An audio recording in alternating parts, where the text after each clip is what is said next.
დიდი მადლობა ბატონო თავმჯდომარე, პატივცემულო დეპუტატებო. პირველ რიგში მე მადლობას გიხდით მოლოცვებისთვის. ძალიან ვაფასებ თქვენს კეთილსურვილებს. ჩვენ ამ დღეების განმავლობაში დეტალურად მიმოვიხილეთ ჩვენს მიერ განხორციელებული საქმეები, მნიშვნელოვანი რეფორმები, კიდევ ერთხელ შევახსენთ საზოგადოებას თუ სად ვიყავით, სად ვართ და სად გვინდა რომ ვიყოთ. მე ასევე დეტალურად წარმოგიდგინეთ ის ძირითადი, ასე ვთქვათ, პარამეტრები და კონტურები გამოვკვეთეთ ჩვენი გრძელვადიანი განვითარების, რაც ჩვენი ღრმარწმენით მოიტანს კეთილდღეობა ჩვენი მოსახლეობისთვის და განვითარებას და ჩვენი საქართველოს გაძლიერებას. ბუნებრივია ძალიან ბევრი ცილისწამება მოვისმინეთ, ძალიან ბევრი ტყუილი, ძალიან ბევრი манипуляცია. ეს გვესმის ძალიან კარგად, ვინაიდან ვიცით თუ ვისთან გვაქვს საქმე. ბატონმა ირაკლიმ ძალიან სწორი შეფასება გააკეთა. როცა შეადარა მორიელს, ის ძალა, რომელმაც ძალიან ბევრი უბედურება მოუტანა ჩვენს ქვეყანას. ჩვენ ყოველთვის, მეგობრებო, უნდა შევახსენოთ ჩვენს თავს პირველ რიგში. და ვსაუბრობთ რა ჩვენ სახლო წარსულზე, ეს იმას არ ნიშნავს, რომ ჩვენ შევედაროთ ნაცმოძრაობას. და წარმოვაჩინოთ ისე იმგვარად ჩვენი თავი თუ როგორი კარგები ვართ. არამედ ეს კიდევ ერთხელ უნდა შევახსენოთ ჩვენს თავს, ჩვენს მოსახლეობას, რომ წარსულში ჩვენ ძალიან ბევრი შეცდომა დავუშვით. არაერთხელ გაჟღერდა ამ დარბაზში 90-იანი წლები. 30 წელს ითვლის ჩვენი ახალგაზრდა დემოკრატია. ძალიან ბევრი ტრაგიკული შეცდომა, ფატალური შეცდომა დავუშვით ჩვენმა ხალხმა. და იმ ელიტებმა, რომლებიც მართავდნენ ქვეყანას წლების განმავლობაში. და მოდი ვთქვათ, მაშინ რას მივახციეთ ამ წლების განმავლობაში. 90-იან წლებში მას შემდეგ რაც ჩვენ აღვადგინეთ დამოუკიდებლობა, რა თქმა უნდა, მთელი ერი იყო მაშინ გაერთიანებული საერთო დიდი მიზნის გარშემო. ეს იყო ჩვენი ქვეყნის დამოუკიდებლობის აღდგენის დიადი იდეა.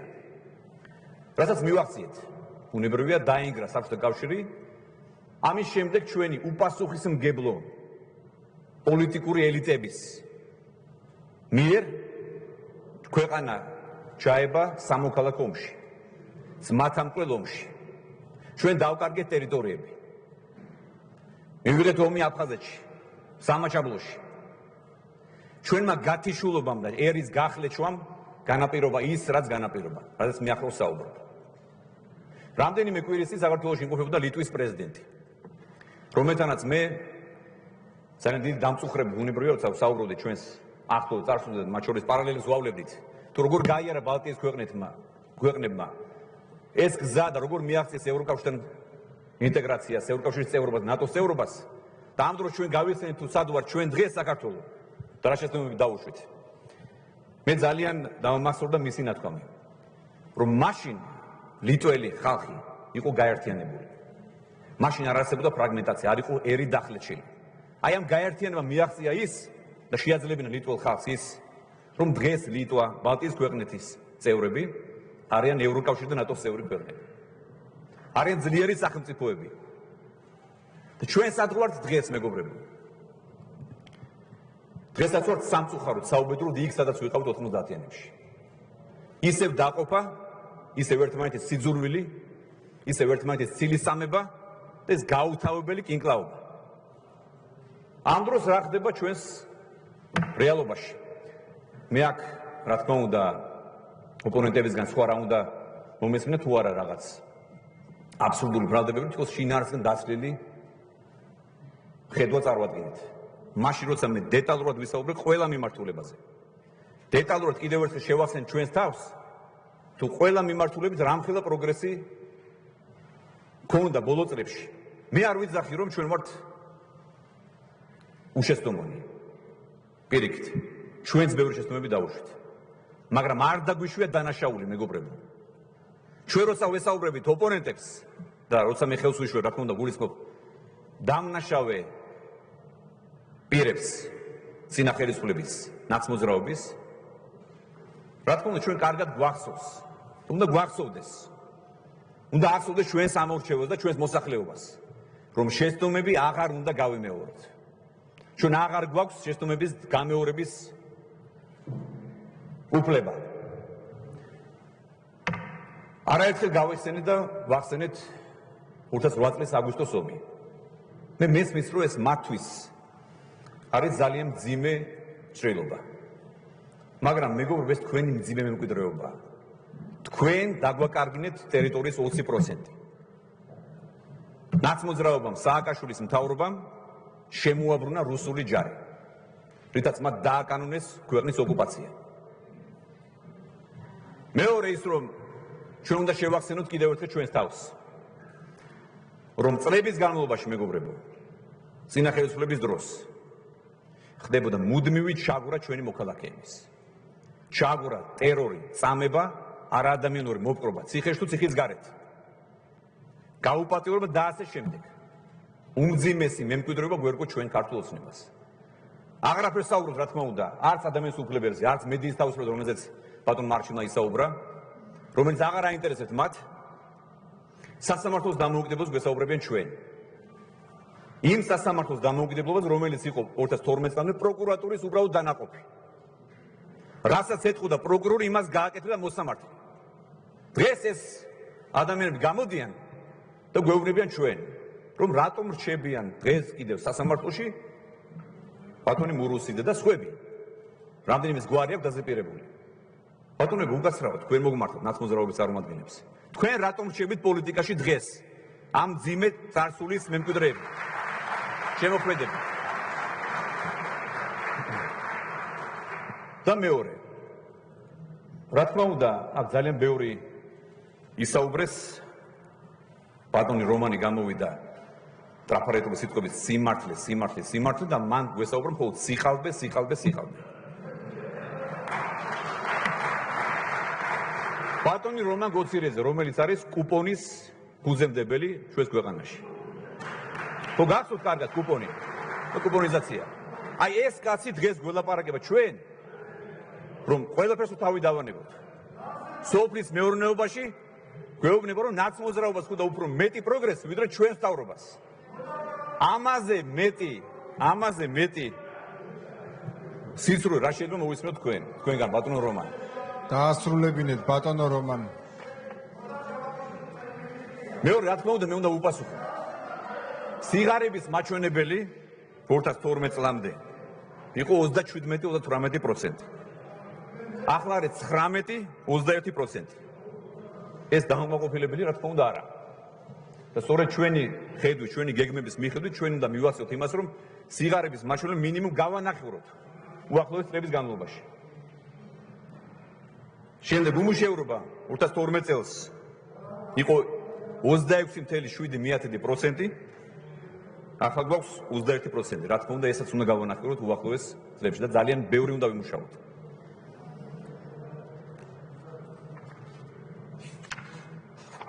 მე არ შემიძლია უპასუხო დავტოვო ბატონი ხაზარაძის საუბარი და მისი გამოსვლა. ჯერტი მინდა ვთქვა, რომ როდესაც ბატონი ხაზარაძე საუბრობს ბატონ ივანიშვილზე, მე შედარებისთვის ფაქტებით მინდა მიმართო მას და ძალიან სამწუხაროა, რომ იგი არ ესწრება დღეს დარბაზში. ჩვენ აქ მთელი მთავრობა ვესწრებით, თითოეულის გამოსვლას დავესწრებით, ყურადღებით მოგესმინეთ ყველას. ბატონმა ივანიშვილმა 3 მილიარდი დოლარი დახარჯა ჩვენი ქვეყნისთვის და ჩვენი მოქალაქეებისთვის საკუთარი ჯიბიდან. ბატონმა ხაზარაძე მეგობრებო შედარებისთვის ანაკლიის პროექტისთვის, რომელსაც იგი თავად უწოდებს საუკუნის პროექტს, დახარჯა 3 მილიონი დოლარი. დღეს ბატონი ხაზარაძე და მისი ჯგუფი წასული არის სასამართლოში, უცხოეთ სასამართლოში და ქვეყანას უჩივის რამდენს? 1,5 მილიარდ რომ ქვეყანას ჩვენ ხალხს წაგლიჯოს 1,5 მილიარდ. აი ეს არის პასუხი თქვენს დემაგოგიაზე, მეგობრებო. და თქვენეული ხედვა ბატონ მამუკა არ არის საუკუნის პროექტი, ეს არის საუკუნის ძარცვის პროექტი, მეგობრებო. მაშინ როცა მთავრობამ ყველაფერი გააკეთა, დაწყებული ყოფილი პრემიერ-მინისტრის პარტიის თავმჯდომარის ბატონ ივანიშვილის დროს, შემდეგ ჩემი პრემიერობის დროს, ყველა პრემიერის დროს. ამ პროექტს ჰქონდა სრული მხარდაჭერა. თავრობამ დახარჯა 60 მილიონი ლარი. მეორე 300 მილიონი ლარი ჰქონდა აღებული ვალდებულება, მიწები გამოისყიდა, შემდეგ 100 მილიონი დოლარი ჰქონდა ასევე ვალდებულების სახით აღებული და 4-ჯერ გადაუადეს შესრულება. დღეს რომ ჩახოთ ანაკლიაში, ნახავთ რომ იქ არის ქვიშის გორები და ხალხი ვერ სუნთქავს ადგილზე. იმიტომ რომ დაიწყეს რაღაც სამუშაოები, რაც გითხარით, 3 მილიონი დოლარი ჩემი ინფორმაციით არის დახარჯული ბატონი ხაზარაძის და მისი ჯგუფის მიერ და რეალურად შესრულებული არის არაფერი. ამბობენ რომ დახარჯეს 80 მილიონი. დაუშვათ დახარჯეს 80 მილიონი. მაინც უჩივიან 1.5 მილიარდს ჩვენს როგორც ბატონი ვაშაძე იტყოდა გაღარებებულ ქვეყანას და ვართ ღარიბი ქვეყანა. რაზეა საუბარი მეგობრებო? ამდენი ფარისეულობა და სიხალბე არის დამღუპელი მეგობრებო. დამღუპელია ჩვენი ქვეყნის და ჩვენი მოქალაქეებისთვის. ასევე მინდა გითხრათ, რა თქმა უნდა, ძალიან ცუდად მოხდა ყურში. არაერთმა გამოსულ, მათ შორის ბატონ ვაშაძემ, ხალბატონ ჩარკვიანი გამოდის და ქვეყანას მოიხსენიებს შემდეგ ეპითეტებით. ყველაზე უბედური ქვეყანა იქ ძალიან მერიდება ამის თქვა, ჩამპალი ქვეყანა დააშინეთ. თქვენ ქვეყანა არ გიყვართ მეგობრებო. როგორ საუბრობთ საერთოდ ჩვენს სახელმწიფო, ჩვენს ქვეყანას როგორ საუბრობთ საერთოდ რომ გამოდიხართ ლაპარაკობთ. და ჩვენ რა თქმა უნდა დიდი სურვილი გვაქვს რომ ჩვენ ყველანი გავერთიანდეთ. ასეთი დამოკიდებულებით მე უბრალოდ არ მესმის, ვერ ვხედავ პერსპექტივას ამ ოპოზიციასთან, ნაციონალურ მოძრაობასთან, როგორ შეიძლება რომ ჩვენ ვითანამშრომლოთ. ქვეყანა 6 თვის განმავლობაში აყოფეს საბოტაჟის რეჟიმში. პასუხი არ გაუწია დღეს ჩვენი მოქალაქეებისთვის. რატომ დააზიანეს ჩვენი სახელმწიფო? იცით რას მეუბნებიან ჩვენი ამერიკელი და ევროპელი მეგობრები? რომ ისინი დაიღალნენ ნაცმოძრაობის წევრების, ლიდერების ჩივილით ჩვენზე. და ჩვენზე კი არა კონკრეტულად ჩემზე ან ლიდერებზე, არამედ ჩვენი ქვეყნის პრობლემებზე. რეალურად იმაზე, რომ აქ რაღაც საშინელება ხდება. ჩვენ მოვიყვანეთ რამდენიმე მაგალითი. და ღიად გააჟღერეს, რომ დღეს თურმე მათივე შეფასებით ნატოს წევრი არ არის, ქვეყანა არ არის მზად რომ გახდეს ნატოს წევრი. შევახსენეთ კიდევ ერთხელ მათ, რომ ისინი თავგამოდებით, დაჟინებით ითხოვდნენ არ მიეცათ ქვეყნისთვის, ჩვენი მოქალაქეებისთვის, მათი თანამოქალაქეებისთვის უვიზო რეჟიმი. ჩვენ ამას მივახციეთ მეგობრებო და კიდევ უფრო მეც მივახცევთ. მიუხედავად თქვენი ამ მავნებლური პოლიტიკისა. მე არ მოვერდები ამის თქواس. ეს არის მავნებლობა მეგობრებო. ეს მავნებლობა უნდა დაამთავროთ. უნდა დაამთავროთ, იმიტომ რომ ასე ქვეყანა ვერ განვითარდება. აქ საუბრობდნენ რომ პირდაპირ უცხოურ ინვესტიციები არის შემცირებული. და ასეც არის ნამდვილად. მე შეგახსენებთ იანვრის თვეში ბატონი მელია, რომელიც რატომაც არ დადის, მე მესმის მისი რომ გაუჭირდებოდა ყოფნა. იმიტომ რომ ჩვენ ვართ დარბაზში.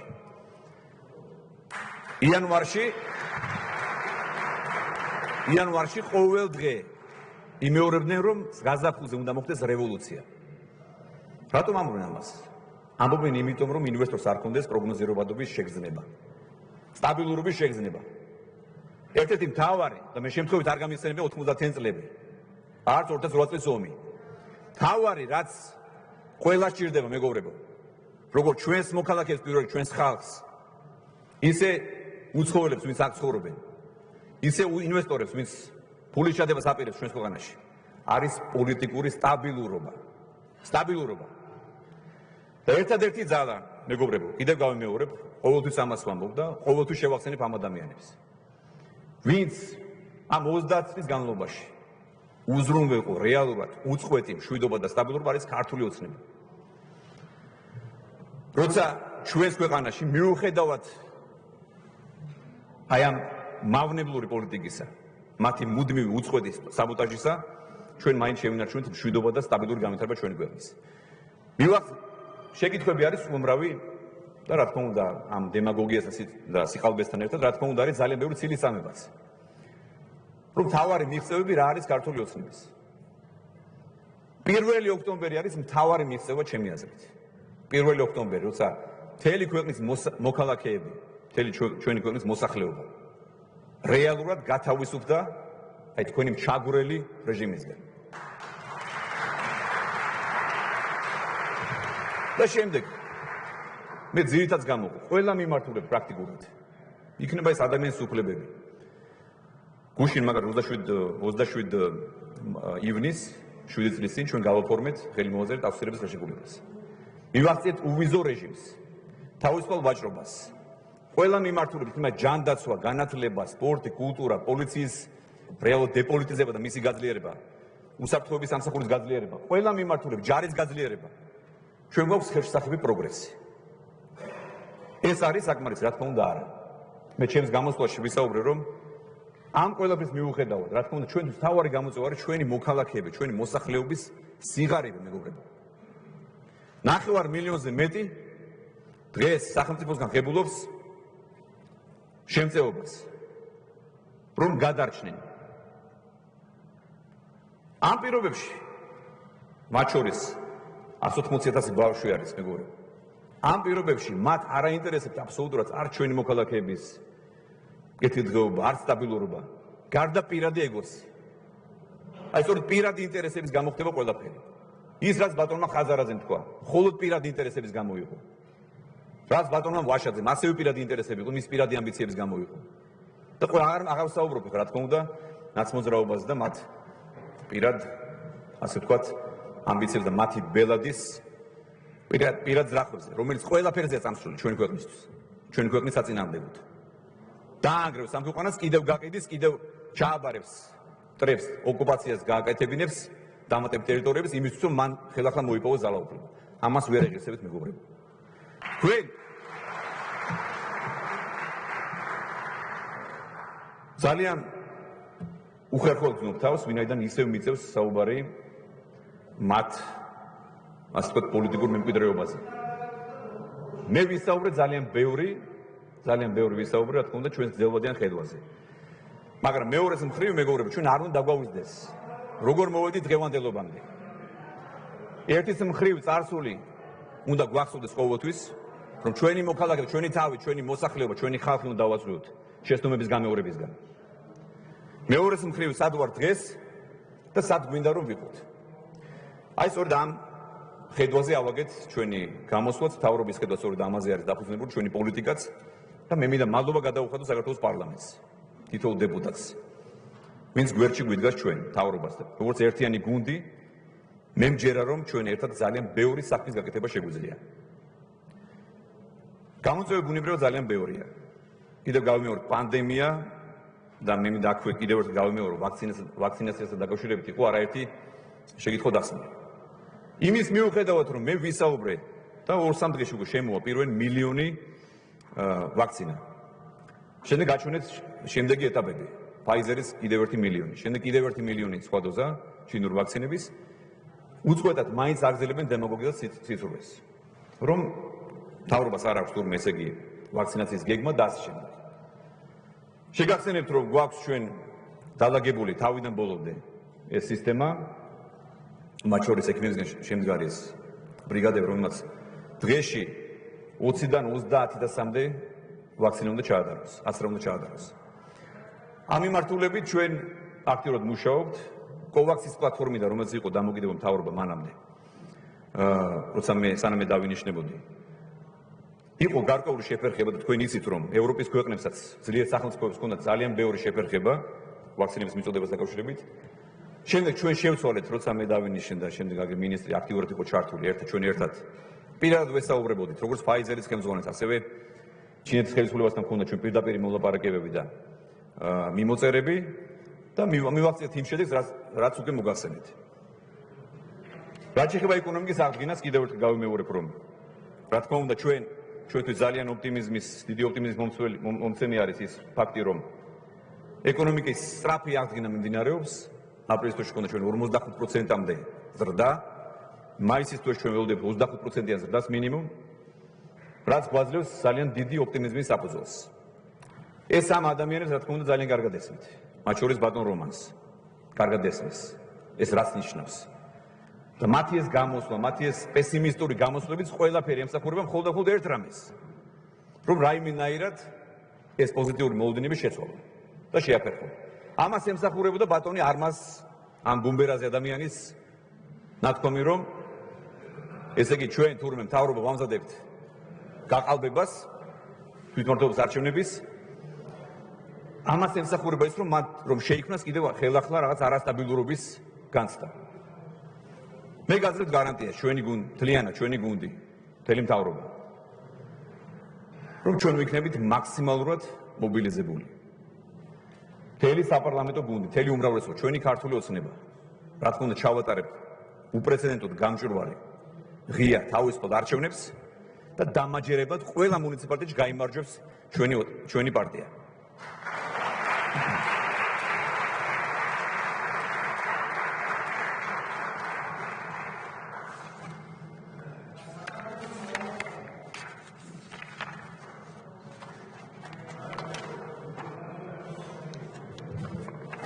მე კიდევ ერთხელ მინდა მადლობა გადაუხადო ჩვენ საპარლამენტო უმრავლესობას, ჩვენი პარტიის თავმჯდომარეს, საპარლამენტო უმრავლესობის ლიდერებს, ბატონ თავმჯდომარეს, თითოეულ დეპუტატს. მე იმედი მაქვს, რომ ჩვენ გავაგრძელებთ კონსტრუქციულ რეჟიმში ოპოზიციის გარკვეულ ნაწილთან, რა თქმა უნდა, თანამშრომლობას. ჩვენ მზად ვართ, მთავრობა მზად არის, რომ ღიად გააგრძელოს მუშაობა თქვენთან ერთად. იმისთვის, რომ ჩვენს მოქალაქეებს მაქსიმალურად შემოსუბუქოთ დღევანდელი მძიმე მდგომარეობა. ჩვენი მთავარი ხედვა რაც არის ინფრასტრუქტურის მიმართულებით, სოფლის მეურნეობის, იქნება ეს ეკონომიკის მიმართულებით, ადგილობრივი წარმოების განვითარების, ქართული ჯარის განვითარების და გაძლიერების, პოლიციის გაძლიერების, თუ ყველა მიმართულებით ემსახურება იმას, რომ 2030 წელს ეს არ თუ ისე შორს არის, მეგობრებო. რა ჩვენ მოვედით ხელისუფლებაში, გავიდა სულ რაღაც 8 წელი. 8 წელი გავიდა. როდესაც ჩვენ გვაგრედიკებენ ოპონენტები, მე მინდა მათ შევახსენო. არ არსებობს ნორმალური სახელმწიფო, რომელიც არ იხედება შორს და არ გეგმავს, არ აქვს ძელვადიანი განვითარების ხედვა. ასე რომ კიდევ ერთხელ მე მინდა მადლობა გადაგიხადოთ თქვენ და გისურვოთ მშვიდობა და სტაბილურობა. მადლობა. მადლობა. ბატონო პრემიერის დასმის სიტყვით ჩვენ დავასრულეთ რიგარეშე სესიის პირველი საკითხი, რომელიც გახლავთ პრემიერ-მინისტრის ყოველწლიური მოხსენება სამთავრობო პროგრამის შესრულების მიმდინარეობის შესახებ. მე გთავაზობთ შევისვენოთ 1 საათით, სანამ გავაგრძელებთ სხვა საკითხებზე მუშაობას, ხოლო 45 წუთში, ანუ 15 წუთით ადრე ჩვენ გვექნება ბიუროს სხდომა. 8 საათისთვის ჩვენ გვექნება კენჭისყრები. პროცედურაზე მამუკა მდინარაძე ჩაურთეთ. ბატონო თავმჯდომარე,